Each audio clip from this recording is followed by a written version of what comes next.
কৃষ্ণবাধু বৰুৱান এটা মিনি ব্লগলৈ আপোনালোক সকলোকে স্বাগতম জনাইছোঁ। পাহাৰীয়া কলডিল খাই কোনে কোনে ভাল পায়। কলডিলকেইটা আনি থোৱাৰ পিছে দিন হ'ল। কলডিলৰ অৱস্থাটো দেখিছেনে? আৰু সেইবাবে আজি ভাবিলোঁ দুপৰীয়া পাহাৰীয়া কলডিলকেইটা আছেই যেতিয়া কলডিলকেইটাকে কাটি বাছি লওঁ। কলডিল খালেতো ভালেই, এইবিলাক বস্তু আমি খাব লাগে।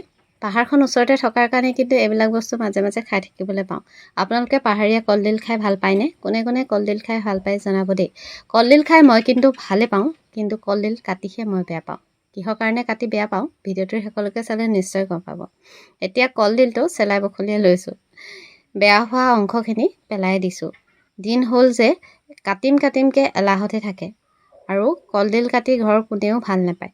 গতিকে এলাহতে থাকোঁতে কলডিলৰ অৱস্থা গৈ এয়া পাইছেগৈ। আজি ভাবিলোঁ নহয়, ইয়াক ধুনীয়াকৈ ধুই পখালি ভোজনটো কৰি দিয়াই ভাল হ'ব। নহ'লে ইয়াক গেলাখালত পেলোৱাৰ বাদে অন্য উপায় একোৱেই নাথাকিব। আৰু সেইকাৰণে আজি দুপৰীয়া কলডিলটো বনাম বুলিয়ে কলডিলটো কাটি বাছি লৈছোঁ।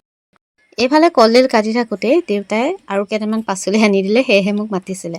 আৰু এয়া কলডিল কটা আৰম্ভ কৰিয়ে দিলোঁ। মিহি মিহিকৈ কাটি ভাজিলেহে ভাল লাগে কিন্তু দেই কলডিলটো খাই। আৰু সেইবাবে মই কলডিল নাকাটোঁ, দেখিছেনে? মোৰ হাতৰ অৱস্থা কেনেকুৱা হৈ গ'ল। কলডিল কাটিলে এনেকুৱা হয়। মই বেয়া পাওঁ সৰু মাছ ভাজি, কিন্তু খাই ভাল পাওঁ।